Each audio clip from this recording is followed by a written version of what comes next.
Have you ever wanted to explore the what-ifs of classical literature set within a cyberpunk dystopian filled with SCP-esque anomalies?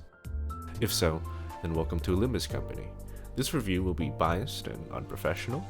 Apologies for the fan in the background. I'm recording this in 30+ Celsius weather, which in imperial terms means it's pretty damn hot.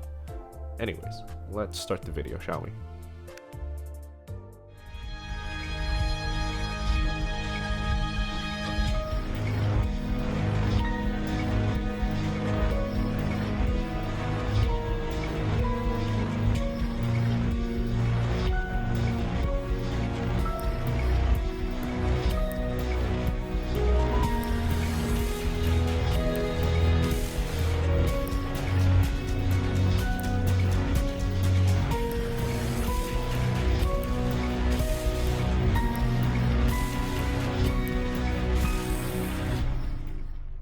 Play as Dante, not to be mistaken with Dante from Devil May Cry, but rather Dante and Limbus Company, who is a clock-headed manager whose story shares many parallels to Dante's Inferno, written by Dante Alighieri. As manager on the Limbus Company, your job is to handle the 12 other sinners of varying temperaments and personalities within your company.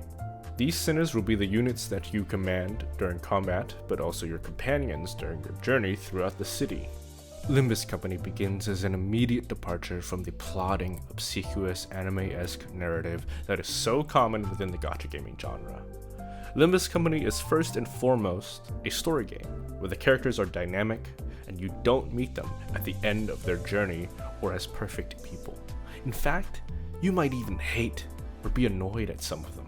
But that's what makes the growth worth watching. You don't begin a movie expecting no character development to happen in the 2 hours of playtime. The story of Limbus Company is a grim and heavy one, but it's never without a light of hope or joy. There is an overarching plot that ties in well within the main character stories, and it's always a major driving force for the reasons behind the character actions. Each main story is categorized as a canto, while everything in between is either an intervallo or a mini-story.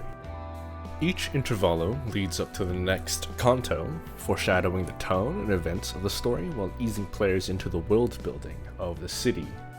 Each canto is modeled after some classical literature inspiration such as Moby Dick or Crime and Punishment. These stories explore moral and philosophical themes found within the literature, and they're trying to derive an essence of humanity from them. This doesn't mean that the writing is boring though. In fact, it's quite active and enjoyable. The writing never repeats itself too much, there is a pleasant balance between humor and drama. The writers respect the player's ability to think by not overloading us with keywords, purple prose, and dialogue that serves no purpose besides being lore drops. The majority of the content in Limbus Company is going to be spent in the campaign or the story. Outside of that, you'll just be grinding for XP mats, uptime mats, mirror dungeon achievements, and the occasional refraction railway. The mirror dungeon is a roguelike mode that features you going through varying stages of enemies and encounters. Each stage at the end of it will have you pick one reward, or 1 to 2 or 3 rewards, that give your entire team a buff of some sorts, while also giving the enemies in the future stages a buff as well. Which it creates this interesting dynamic of how am I going to get strong enough to pass the next stage while not making my enemies stronger than me. The gameplay is quite fun. It's a turn-based RPG with 2 combat modes. Chain mode features you dragging a chain from the left end of your dashboard to the right, while focused encounters have you assigning skills to enemy body parts individually. The gameplay meshes well with the story, requiring you to clash against the enemy at times. Sometimes you need to choose who gets hurt, who dies. And if you're incapable of reading, I would highly encourage you to find a guide online or to seek assistance, since most, if not all, the bosses in this game require you to understand and read their mechanics. If you can't do that, then you gotta find a way to understand yourself. The game mechanics are pretty hard to understand. The tutorial sucks. It's not very good. but the online guides on YouTube or whatever wiki page you go to are pretty helpful for understanding how anything works in the game. If you have weak units, there is also a support system that encourages you to seek out other players to befriend so you can borrow their units and mediate the gap between new player, low levels, and hard enemy, high level. Speaking of friends, you're not meant to like your sinners. Unlike other gacha games, you aren't expected to love, adore, fantasize, or idolize each and every one of the main characters. Instead, you might find some upsetting, others disturbing, others annoying or useless. Limbus Company is unlike other gacha games where character banners take a narrative priority.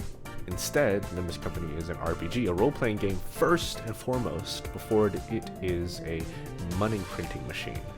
So if you dislike a narrative focus in your gacha game, you're gonna hate this game.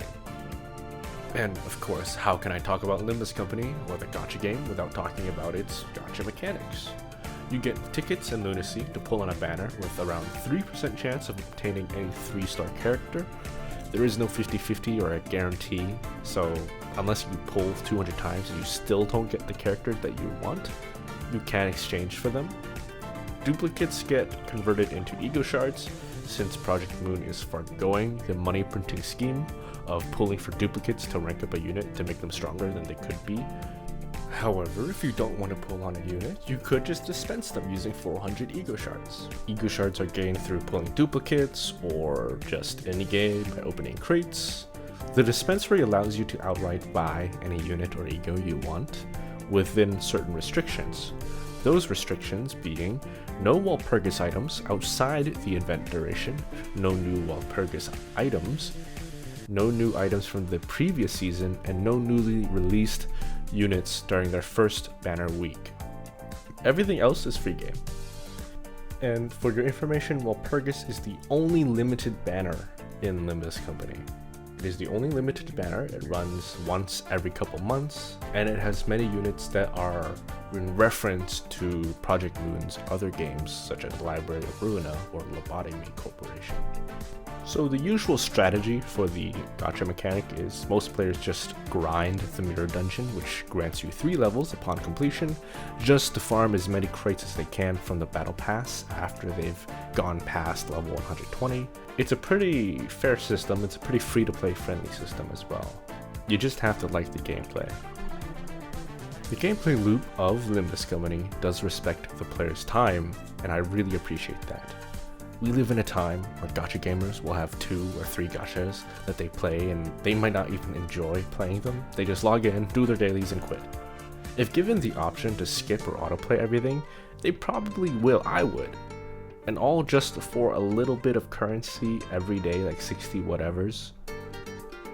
In Limbus Company, instead of dailies, we have weeklies. Every week you can earn around 500 to 750 lunacy from the mirror dungeon, either on normal or hard mode, and then we get a 300 extra for maintenance, and that happens every week. So in total we get about 1,050 lunacy every week, and it takes 1,300 to do a 10 pull on a banner.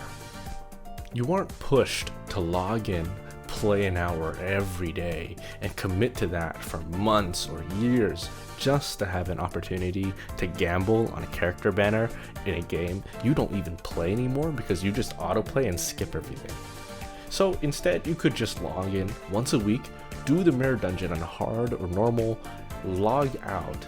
You don't lose currency if you don't play for one day or forget about it, or you're in a place with no internet, and I love that.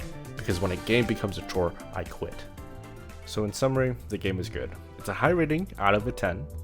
I think Limbus Company and Project Moon can improve in a lot of ways, but as it is, the game stands above market average, in my opinion.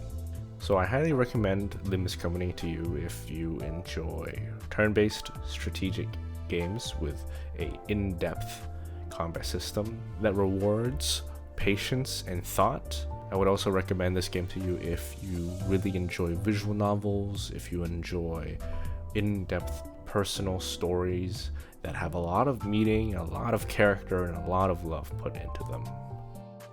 Thanks for watching and listening. Let me know what your thoughts on the video, Limbus Company, and what your experience with the game was like. Feel free to disagree or agree with me whether or not the game is good or whatever. I hope you guys all have a good morning, good day, and a good night.